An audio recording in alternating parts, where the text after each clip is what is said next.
It started with a vision for how the internet should work, how it could work. It really should be possible for anyone to just kind of wave their hand and carve out a piece of cyberspace and create a world of their own. But the technology to achieve such a vision simply did not exist. There's no way that you can have really high throughput and also have all these security and fairness properties. I was able to convince myself it's not possible. And I set it aside, and it would come back and haunt me, and it would keep nagging at me.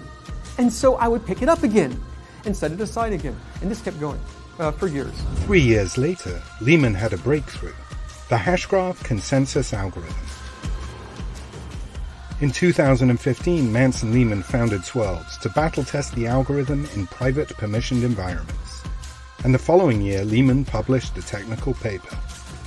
But in order to realize the vision of a fairer, more secure digital future for all, the world needed a trust layer, a public ledger built on hashgraph. Okay, it looks like we are down to the final seconds here. 3, 2, 1. Open access. The network is open. As of this moment, we have council member nodes online, ready to take transactions from anyone, anywhere in the world. Since open access, Hedera has witnessed exponential growth on the network, with billions of real-world transactions, hundreds of applications, and tens of thousands of ecosystem developers. The Hedera Council has gone from strength to strength, growing to 29 members on 6 continents, stewarding the network responsibly and ensuring its longevity for generations to come. Hello, future.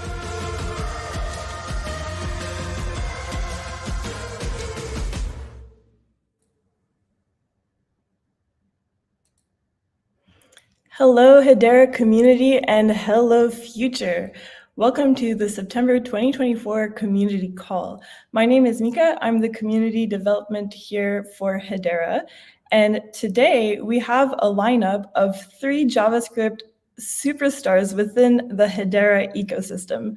So upon talking with these developers, I found out that all of them got interested in Hedera and got started on Hedera because they could use JavaScript in order to develop crypto applications.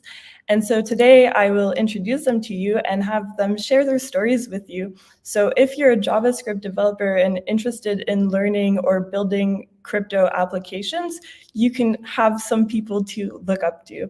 So I will welcome these 3 superstars to the stage. So hello, we have Adrian, Michael, and Tyler. So Adrian is the co-founder of Kabila, and then Michael is the co-founder of Tierbot and KiloScribe, and then we have Tyler, who's the co-founder of Hashback. So we'll go one by one, and I'll give them the spotlight, and they will share their story of what they were doing before Hedera in terms of JavaScript, and then how they found Hedera, and were able to get started on Hedera using JavaScript. So we'll start with Adrian. Adrian, welcome to the stage. Let me give you the spotlight. Hey, Mika, thank you a lot for having me today. I'm gonna present myself real quick. I'm Adrian, co-founder and CEO of Kabila. And about my background, I'm computer programmer for around 8 years. I've worked in large companies such as BBVA and Accenture. And currently, I'm involved in coordinating most aspects of Kabila and also developing and improving the products. So my journey on Hedera started when I met Manu, almost 3 years ago. What Hedera did to, let's say, what Hedera took us to start developing here is basically, as Mika said, the importance of being able to program in JavaScript, Java, Python, or any other language that actually most developers knows, right? On my other companies, I've been working with JavaScript for around 5 years. So it was pretty straightforward when we started on Hedera. We didn't need to start learning about any like Solidity, smart contracts, anything related to the EVM. Like we just took the SDK and then we start programming. That's why we've been able to develop 5 different products today in less than 3 years. Pretty much the whole Kabila team is from Web2 businesses. Like they don't have any background from Web3. That means pretty much no one of us knew before anything about EVM, smart contracts, or Solidity. Today, we can say we know about all those aspects, but if we didn't know anything about those, we could anyways start integrating anything on Hedera. So that's the key on why Kabila started the journey on Hedera. Also, obviously, there are many other reasons as scalability, security, like all that Hedera makes the number one blockchain, in my opinion. So Mika, if you want, we can go. I can start to do the tour about Kabila so everybody can understand what Kabila is and what we develop in these 2 years and a half. So I'm gonna start sharing the screen. So before you start that, Adrian, I'd like to know, so your team is a Web2 background, basically, all interested in all JavaScript proficient. So when you decided to start building in crypto, did you choose Hedera specifically because it allowed you to develop using JavaScript? Was that the main thing, or did you consider other things in terms of different networks at all?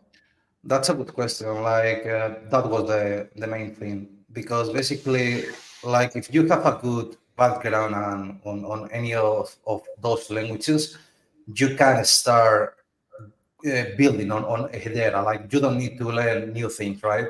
So it gives to you a lot of speed, and that's the key feature for any startup.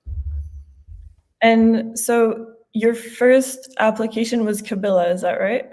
Which is That's right. wallet. So how did you decide to start building Kabila based on the skill set that you had? Basically, Manu was back in the days an OG on Hedera. He launched his first collection, NFT Animals, and then he saw a lack of tooling on Hedera. So whenever we start researching about Hedera, first of all, we see the opportunity to start building here because that lack of tooling and infrastructure, and also the advantage of building really fast thanks to the different SDKs such as JavaScript or Java. So those were the two key factors for us. That's awesome. Okay, amazing. So now you're going to share Kabila and you're going to walk us through sort of how you used JavaScript to build this application. Pretty much. I'm gonna do an overview and then real quick go to the different applications so everybody can see what we built using only JavaScript. Okay, amazing. Let's do it. So I will share your screen here. Cool. So here we have the main web page, the landing. Here you can access to the different applications. We have a non-custodial wallet. We have a market, which encapsulate marketplace and launchpad. We have the NFT toolkit, which is called Kabila Tools. And then as the latest product, we have Kabila Academy. So for example, what you can build using JavaScript. You can build, for example, NFT creation. You can create a token ID, mint new NFTs, even update the metadata from new NFTs. You can execute thousands of transactions sending different NFTs or fungible tokens. You can create your own launchpad and launch your NFTs. You can manage your tokens, create fungible tokens, create multi-signature accounts or transactions, and so on, right? This is the first application that we built. Then we can jump on Kabila Market, which basically is a marketplace where you can buy on secondary sales different collections. And also you can buy on primary sales the different launchpads that has been launched for different creators. As you can see, like all this infrastructure like wouldn't be possible to develop in 2 years and a half if we wouldn't be using JavaScript. And as the one of the latest products is the Kabila wallet, non-custodial wallet, where you can manage your assets, watch out your NFT transactions, and then swap for different tokens and connect to the different apps on the ecosystem. So, Nika, this is pretty much the. I don't want to seal a Kabila or whatever. Just a quick overview, so we can give pass to Tyler and Michael also. Sure thing. Yeah. Before we do that, I have another question for you. So, what Sure. would you say were the prominent JavaScript tools that help you develop your applications on Hedera? Prominent JavaScript tools. Let's say, I mean, to be honest, we didn't. I don't think we don't use too many different tools for develop with JavaScript. Um, if that's what you mean, I don't know if Like that's. the Hedera SDK and Oh, okay, yeah, of course. The Hedera SDK obviously makes your life easier. Like just with 6 lines, you can create a token. You can mint different NFTs, fungible tokens. So obviously, that's a huge advantage for sure. Cool. Awesome. Thank you. Yeah, thank you for sharing, and thank you for sharing the products that you've built. That is a great overview. So Thank you, Mika.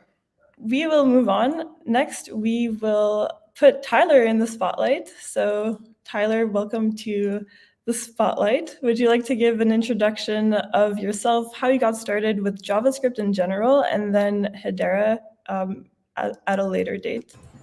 Yeah, sure. Thanks for having me. So I'm Tyler. I'm the CTO of Hashpack. Some of you may know me as Pluto in the community. I got started coding in JavaScript back probably like 2010 or so. I graduated from college around 2012, started working at a very kind of high-end advertising agency doing sites for places like Target, Church and Dwight, Beer Market, a bunch of really kind of high-end websites. And after that, I went and became the tech lead at a insurance agency. I was responsible for the whole kind of like account management in the web app, managing dozens of devs, a bunch of teams. So yeah, I have quite a history using JavaScript. I also have a bit of experience in game dev. I've got a game on Steam that was all in like C# and stuff. So yeah, that's my kind of background a bit. Coming to Hedera, I was really getting interested in crypto around 2019, 2020-ish. And, being a dev, I was looking at how to build something in Web3. And the whole smart contract thing didn't really jive with me. It's a very kind of backwards way to go about things when coming from JavaScript. And then eventually, after enough Googling, I found the JavaScript Hedera SDK, and I started building a couple little apps, just going through the documentation, which is great. Any devs here, take a look at the Hedera documentation. But yeah, after that, there really wasn't a huge kind of like wallet to build dApps against. I'm sure as most people are aware, you kind of want a wallet to handle the private key storage and signing for users rather than like getting users to put their keys into the dApps. So we bundled together a bunch of kind of community members and started building a wallet. And what is it, three years later now? Here we are. That's amazing. So you mentioned that smart contracts seem backwards to you. Can you talk more about that and how you found sort of a way around that through Hedera? Yeah. So it's backwards coming from kind of the mindset, I think, of like a front end web developer. It's really in the weeds. Like it's not like writing JavaScript. It's a lot more kind of I'll say lower level than JavaScript, but again, any devs I think kind of understand what I mean here. And it just doesn't like as a developer who was employed full time, like with a relatively high stress job, like I didn't want kind of the overhead of learning a new language and dealing with it's the security issues that come with like learning a new language and like not being super familiar with it. And that's why this whole JavaScript SDK thing really spoke to me. That's awesome. And you have a screen to share here. So what do you want to share with us? Yeah, this is a little tech demo I've been kind of working on the side. I haven't worked on it in a while, but my intention here was I was kind of inspired by Karate Combat. I wanted to see if there was a way to do Karate Combat, but in a generic way for like any events and in real time. So it's called Fight Night, and yeah, that's I'll Okay, do a walkthrough of it. let me share this screen.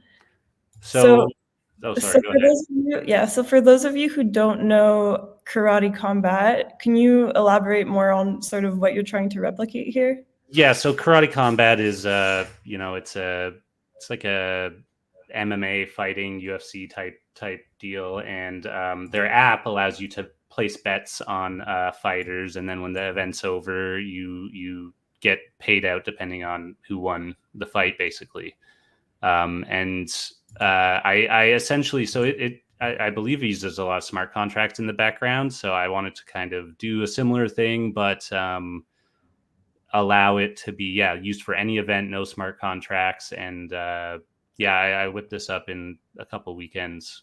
So it's not a production ready by any means, but That's I'll go through the stack a bit and kind of that's explain. really Yeah. cool. Before you walk us through the stack, just is this also employing the up only gaming mechanism? No, this is like a Okay. straight betting site. Okay, cool. All right, take us through it. Yeah, so if anyone is familiar with salty bets, that's also what this is kind of based off of. It's essentially a live event betting platform where you can put any event into the middle here, and then allow people to kind of click and make bets on which player is going to win. When they make a bet, it shows up here, and the odds are calculated in real time.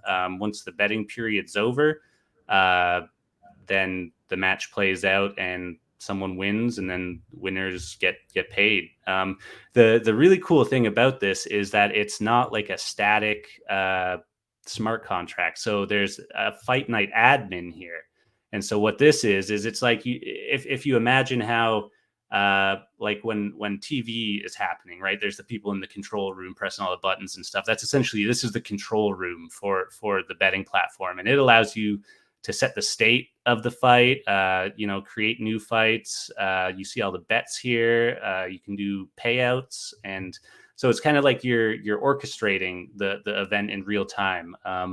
And this is all built, with normal, like it's an Express JS backend, an Angular front end. It's got MongoDB holding all the states for everything, and Wallet Connect to do all the wallet interactions. So it's a quick and dirty kind of impersonation of event betting platform. But like I said, this was super easy to set up, like a couple weekends, and no smart contracts. But it's using all the familiar tools to JavaScript developers.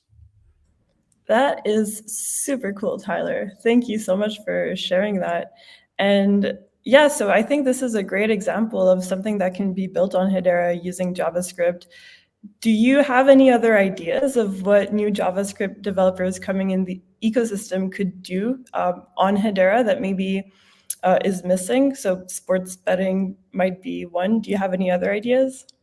Yeah, I mean there's so many applications for this technology, and I think that it's kind of a shame that we're in a spot where there's a bunch of kind of just regurgitated ideas being done over and over across Web3. You know, like I don't think we need like any more like launch pads or dexes. We need more unique, fun ideas, and that's kind of where I was trying to go with this, as well as my hackathon entry. I'm trying to break the mold a little bit in terms of what you can do with this type of technology. Yeah, I saw your hackathon entry. That was very cool. Do you want to talk about that as well? Sure, yeah. I don't think I have. Maybe I do. I I don't have the link actually right now, but okay. yeah, it's so. My hackathon entry was it's like a 3D space for interacting with other crypto people looking to trade things. It's very much a tech demo as well, but it leverages again the Hedera JavaScript SDK, the Play Canvas game engine, which is a browser based JavaScript game engine, and yeah, just off the shelf Wallet Connect. Nothing really fancy going on, but the whole idea there was can we whip up like a game project that uses the current tooling in the ecosystem? And I think the answer was a resounding yes. It's definitely very possible, and yeah, it allows people to go into a room, chat, trade crypto assets. It's again, yeah, a tech demo, but as kind of a game dev as well, I look forward to kind of pivoting this into like an actual game, not just kind of a 3D space. Yeah. Yeah, I saw it. It's really exciting, and I really hope that you take it further, honestly. Okay, as a co-founder and CTO of Hashpack, are there any updates with Hashpack you'd like to share with us? Staking is coming. Pack staking is coming.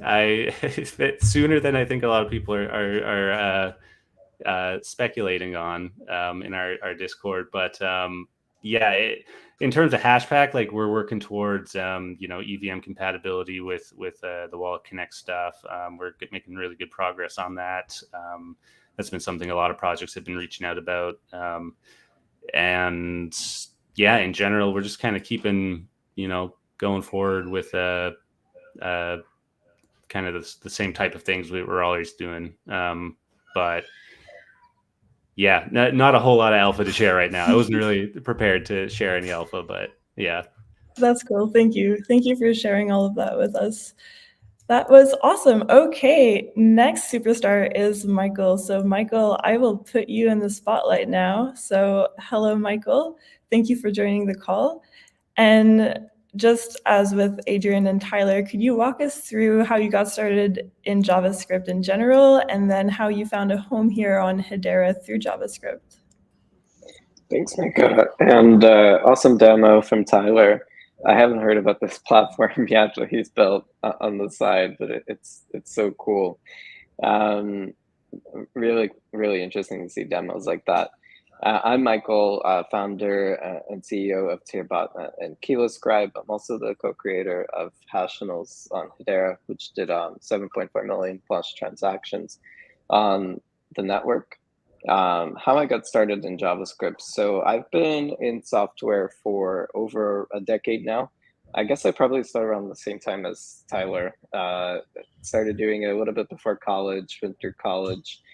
Ended up actually dropping out of college because I was getting so much work from clients to build websites and WordPress things and Shopify's, all of that like freelance stuff. And I also realized that at that time, at least with the education system in the US, it felt a little bit dated with what we were, what I was already building for clients at that time. The things just couldn't catch up.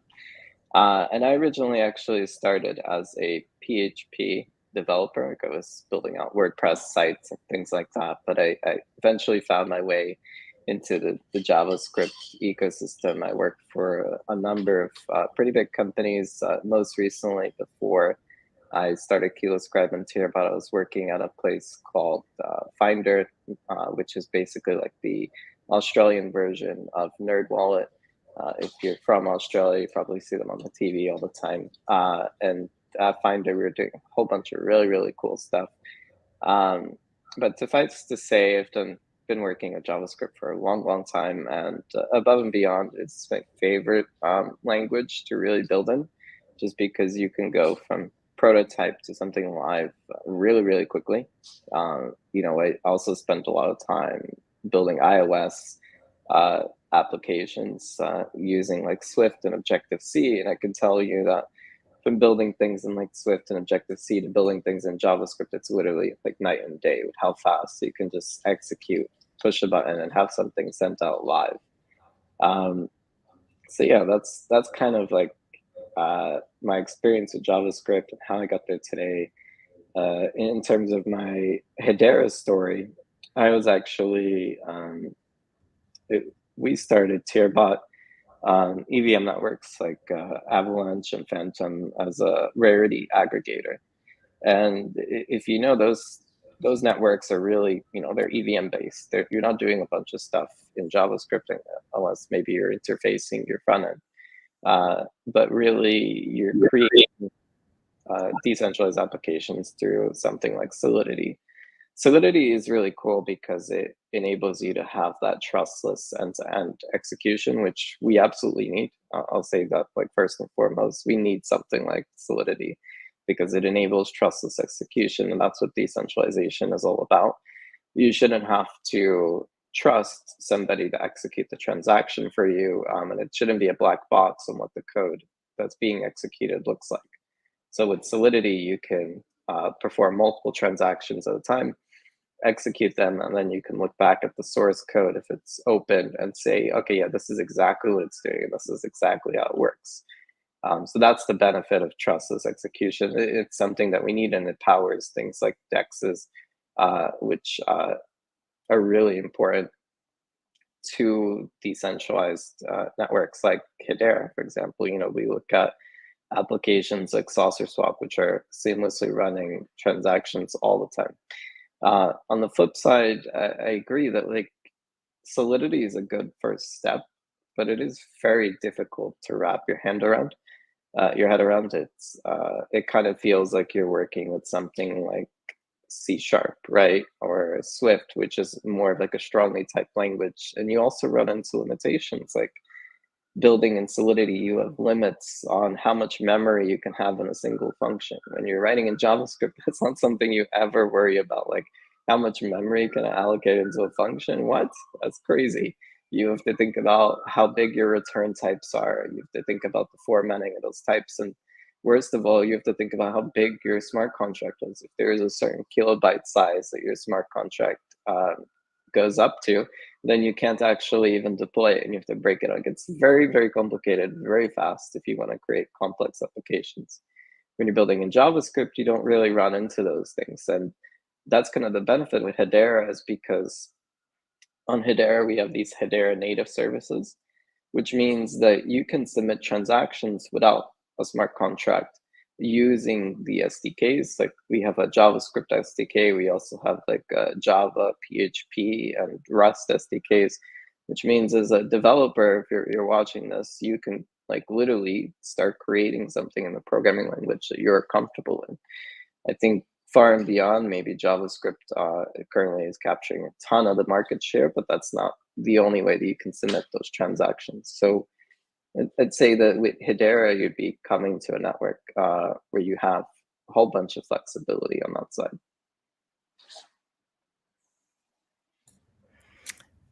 Thank you for sharing that in-depth analysis of why it was great for you to start building on Hedera.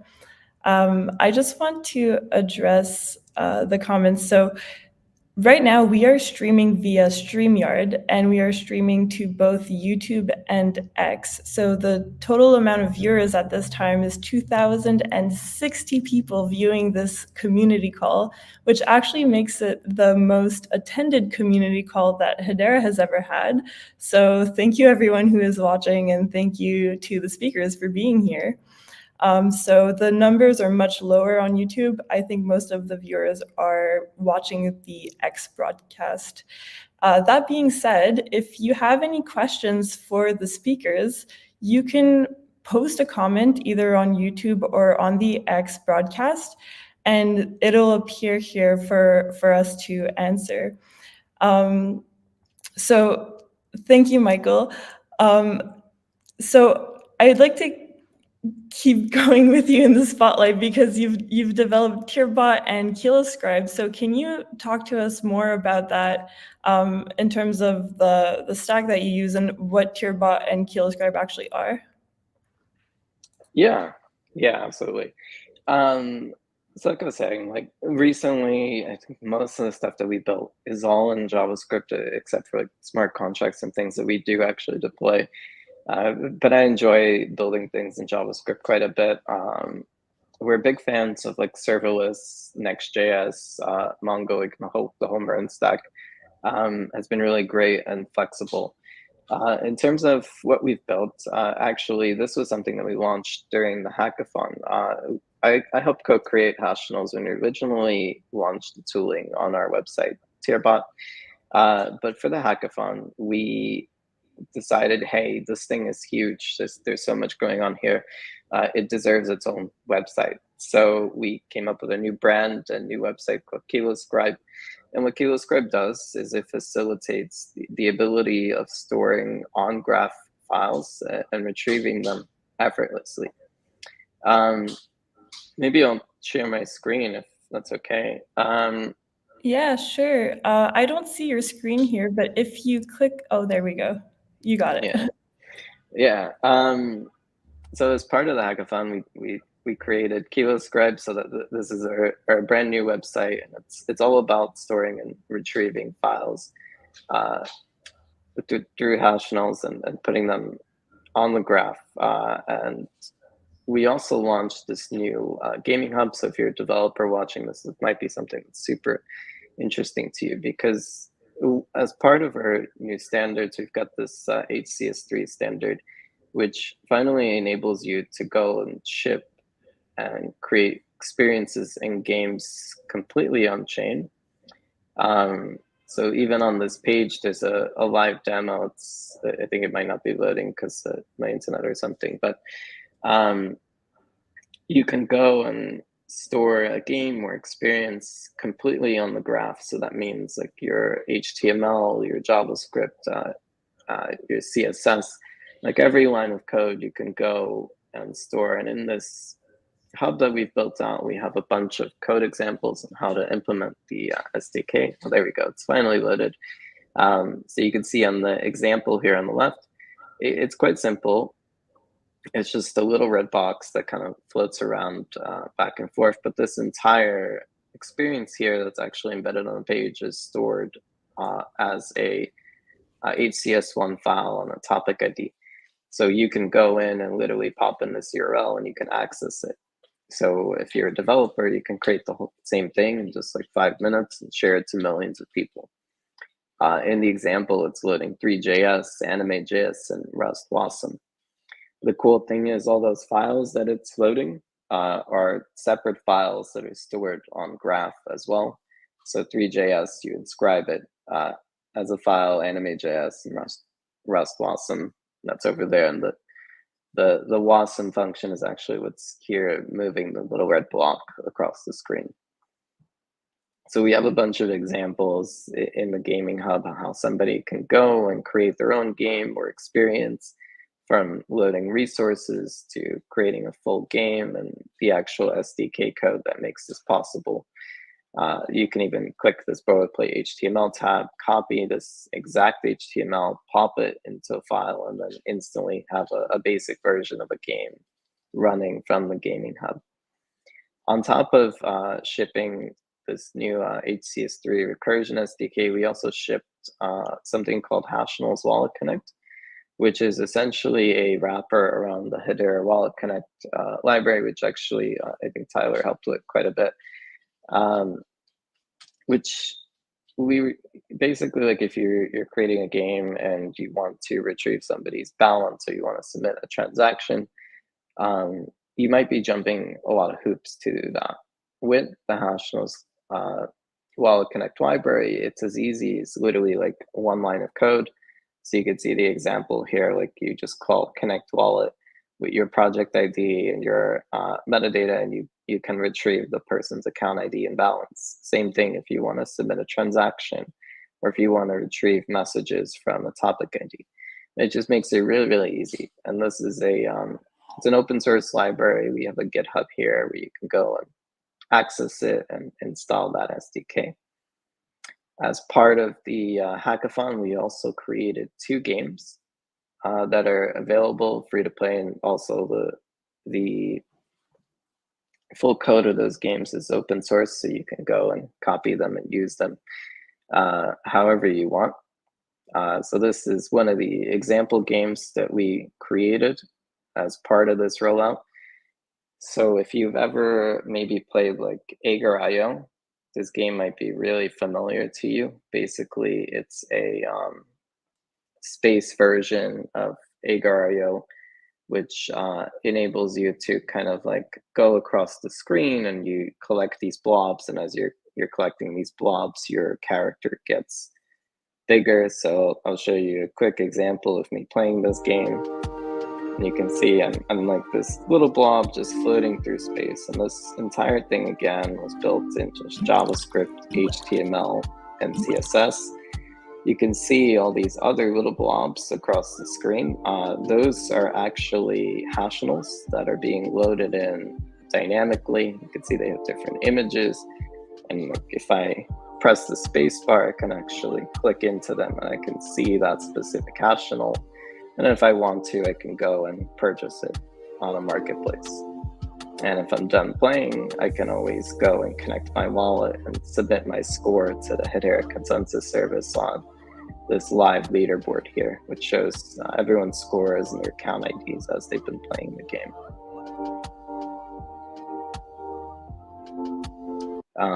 Yeah, that's a little bit on KiloScribe and some of the things that we've been working on through JavaScript. Hey, that is so cool. And it's actually the first time I see a KiloScribe demo. So congratulations, that's so awesome.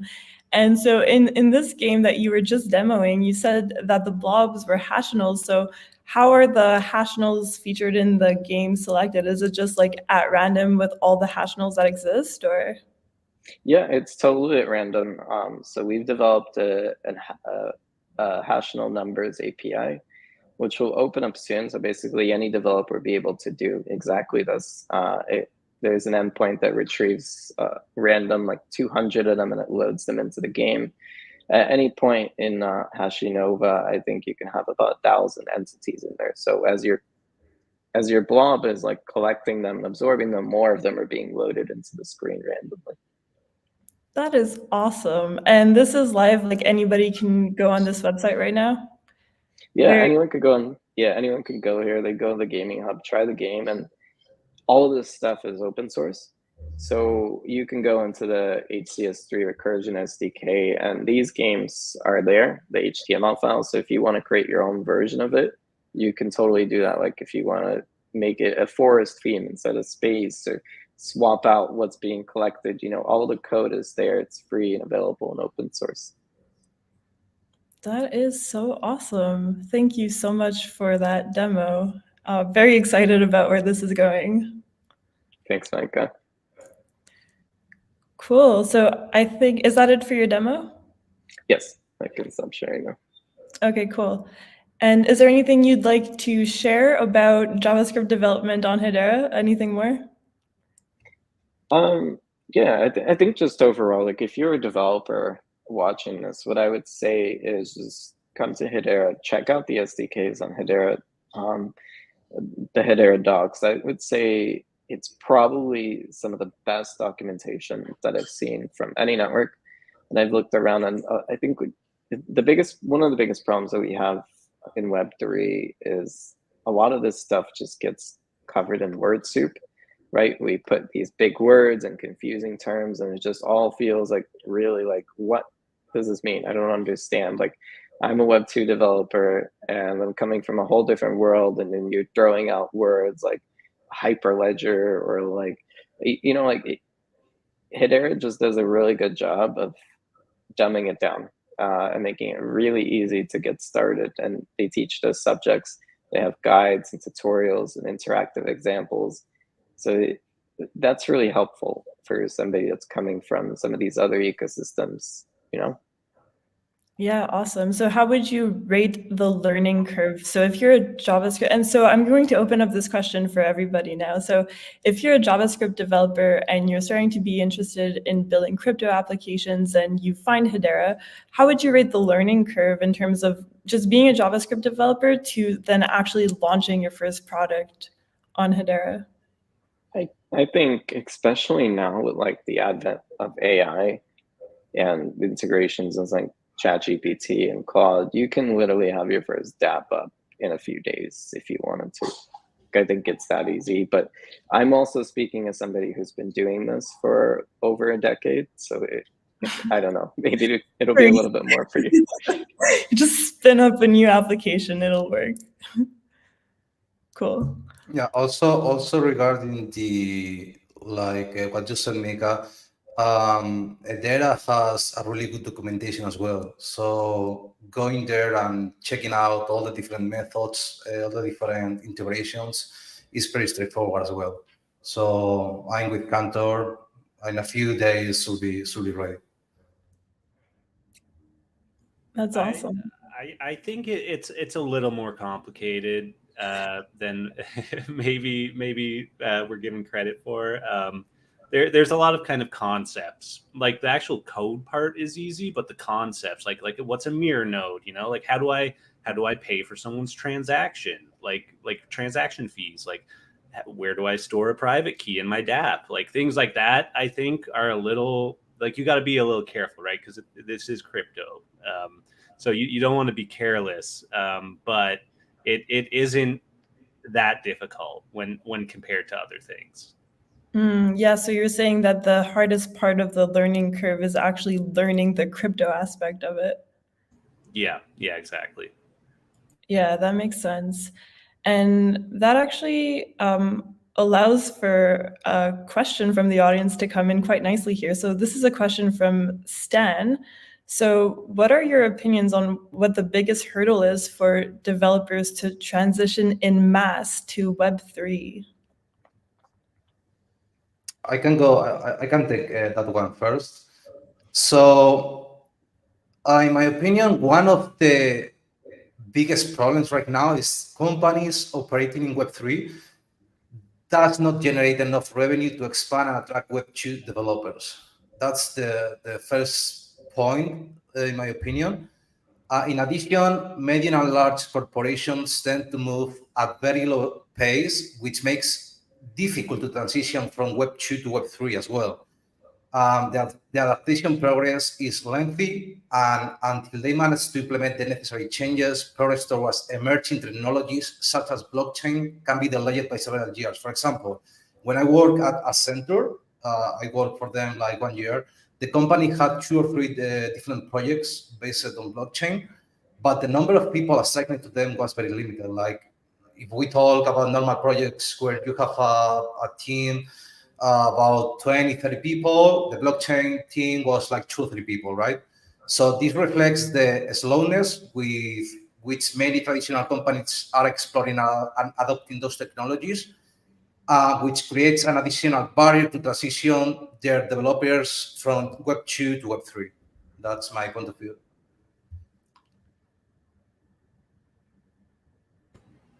I think the biggest barrier at the moment is really like a reputational thing.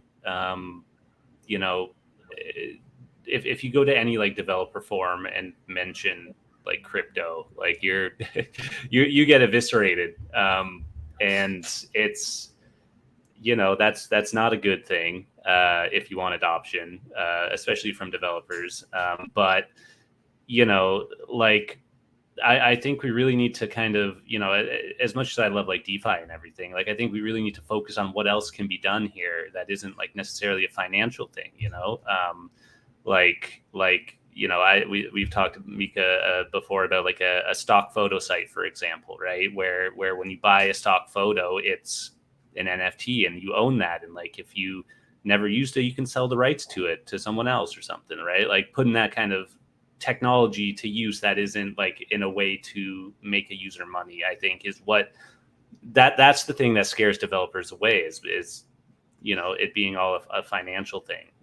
And showing how this technology can be used to actually like empower users, and invent kind of new ways to do things, is I think the best way to kind of convert these people, because JavaScript developers are by far the biggest pool of developers by far. And yeah, if we can nail that, then we're laughing. Yeah.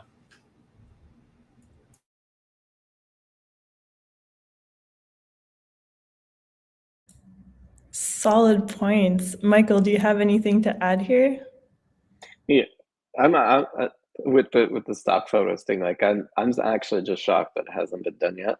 Like in a really good way. Right? It's one of the ones that I'm always like, yeah, this is a really good use case. Why is nobody doing this thing? I don't get it. Somebody should go and just do that already. In terms of like the biggest hurdle, I think part of it is just the PR thing, like what Tyler is saying too, but also like the legal side of it is like, um, how do you know as a dev that you're not gonna go and ship something and then get in trouble because of legal gray areas, like especially in the States right now? But I think going and actually building in Web3 is easier than it's ever been, and it's only getting easier, especially if you come and build on a network like Hedera. Uh, building on Ethereum might be a little bit harder, but we're starting to get into the place where we have a lot of abstractions, right? It's just getting easier and easier to build. So I think if you're a dev and you're watching this, I would just go to the docs, try it out, and try shipping something. Maybe if you do have it ready in a few days, maybe just don't launch it immediately and have somebody else check your code, like Tyler was saying, and don't put any private keys in your public code base. But yeah, those are my 2 cents. Cool. I love that you guys brought up the stock photos app. So obviously it hasn't been done. It's a great idea. So let's give this idea to the viewers that are listening. Do you guys want to elaborate on what could be done here? Yeah, I mean, it's like stock photos are like kind of a weird area when it comes to kind of like ownership and like verification of ownership. I believe that like Adobe recently acquired a stock photo place, but like just I mean, it's one of those things like putting the carriage before the horse, right? Where you can make an NFT based stock photo site, but then it's like, how do you integrate like the verification of that into an app, right? And it's like that's the problem with a lot of this stuff is like it relies on like you can do this lower thing, but then it relies on like, oh, and then like when Google adds it to their phone, like that type of prerequisite. But I think having a NFT based like stock photo market is like very, very consumer friendly, and maybe that's why no one's really done it, because it's so consumer friendly that the places who currently do stock photos lose money from that. So I don't know, but it's a relatively straightforward idea. I think like if you own this NFT, you own the rights to use this photo. That's essentially it.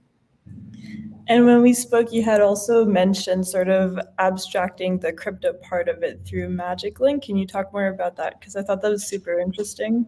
Yeah. I mean, that kind of goes to Adrian's point about companies not kind of making enough to sustain themselves. At the end of the day, like it doesn't have to be a Web3 product, right? Like it can just be a normal product that uses Web3 in the background. And I think the road to do that isn't really understood by a lot of people.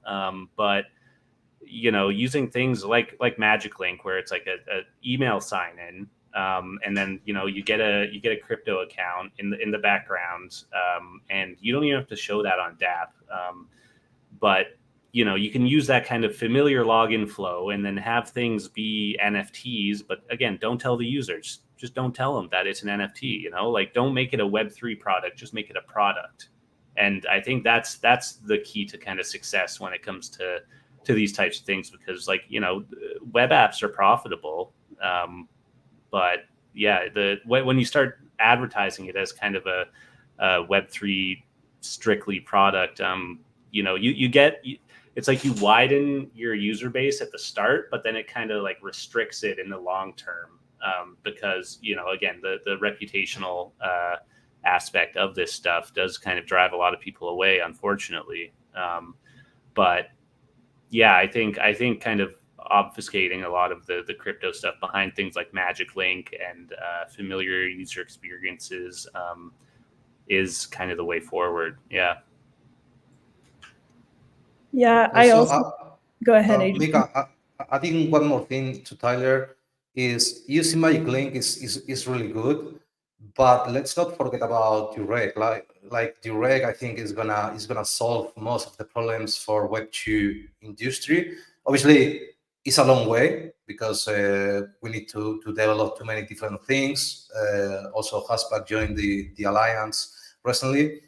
But I really think whenever we have Direct and we can start creating those accounts in decentralized way, where the user doesn't even know that he's using Hedera, for example, it's gonna be a win-win for the Web2 industry. The important thing about Direct is it's not a replacement for Magic Link. It's Direct is a way to recover a seed phrase if you've lost it, and you still need to know the seed phrase at the start of that. There is like MPC solutions coming up, but yeah, they're a little not fully baked yet. But I other than like Magic Link and a couple other kind of similar tools, I don't really see the end of the day, like the user should not see a seed phrase. That's what needs to happen if you want Web2 users. There just needs to be no seed phrase. And yeah, unfortunately, Direct doesn't solve that.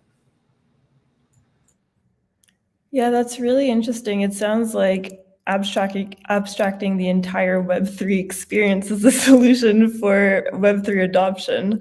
Magic Link is a good example. I mean, Direct could maybe be the foundation for that, like maybe you can build something on top of Direct that completely abstracts the seed phrase, but still allows you to recover it. I don't know how that would work, but it's a possibility, I think.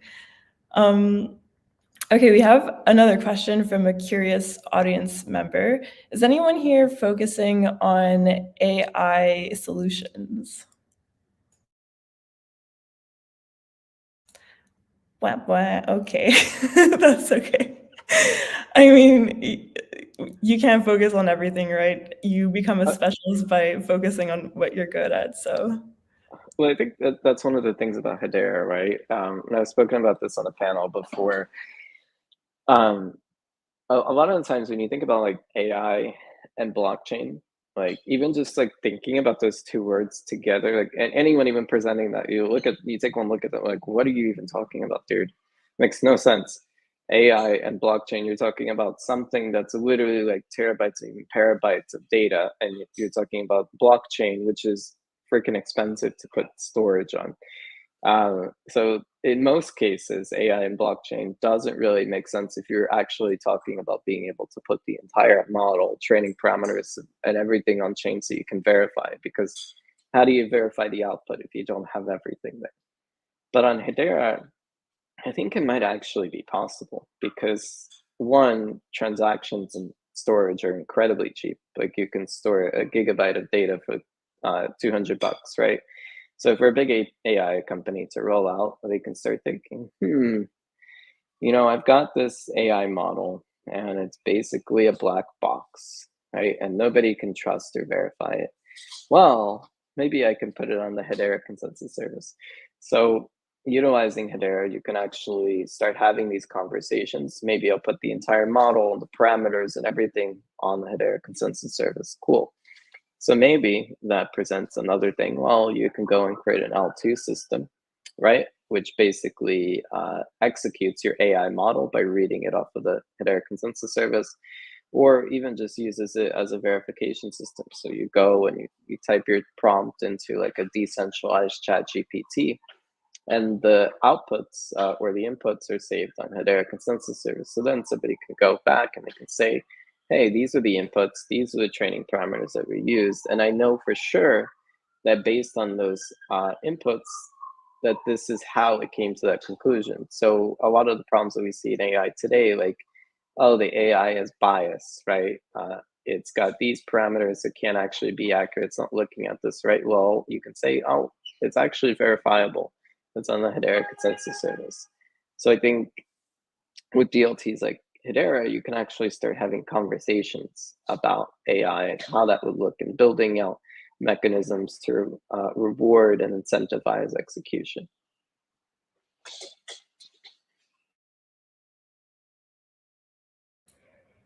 Yes, there's definitely so much that can be done with AI and blockchain. And Hedera was just recently at a AI conference with a lot of networking happening. So that was super interesting as well. Okay, we have a couple more minutes. So I want to get to a last question, and it's from our friend Brandon in the community. So a question for the panel: what are your thoughts on the Hero announcement? Seems has a big positive impact on open source development via the Linux Foundation. Seems that Hedera's focus on JavaScript fits well with that ecosystem. Any thoughts here?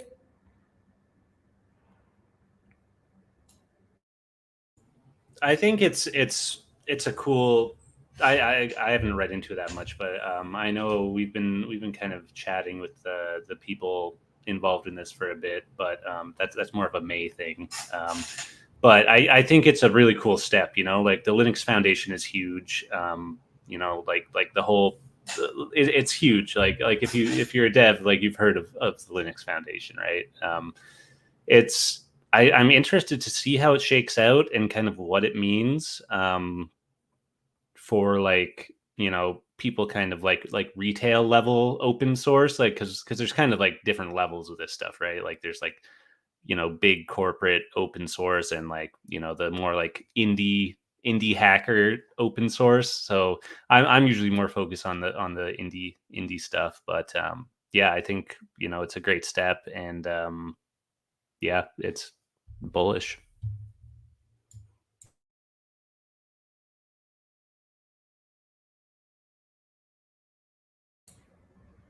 Awesome, thank you, Tyler. Anyone else want to add something? Are we good? That was just a fun call. Thank you, Micah, for inviting us. I think we had a really great conversation. Yeah, it was a great time. And for the devs in the room, just go to hedera.com and check out the docs and build some cool stuff. Yeah, thank you guys so much for coming onto this call. So at the moment, we have almost 3,500 live viewers, which is awesome.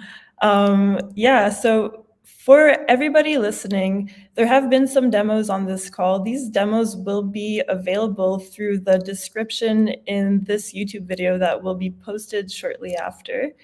And are there any closing thoughts from anyone here that would like to, do you have any recommendations or suggestions or advice for JavaScript developers getting started on Hedera? Yeah, just go for it. You know, just go to the docs, like Cantor said, read them. You know, the community is very helpful if you run into any problems. You can join pretty much any of our discords, and you know, we'll all be there to answer any questions you have, or help you in, you know, with Wallet Connect. I'm sure, yeah, there'll be some questions from that, but yeah, it's a very welcoming place. So yeah, just start building and start talking to everybody. Yeah, thanks for having us, Mika. Yeah, same as Tyler said. Like start trying out, start reading the docs, and yeah, any question you have, we are usually helping on the Hedera Discord, also on Tyler's Discord, for developers. So yeah, thank you for having us, Mika. Yeah, try out everything you guys need. Amazing. Thank you to the panelists and thank you to everyone in the community who tuned in. We will see you next month for the next community call. Until then, goodbye, everybody.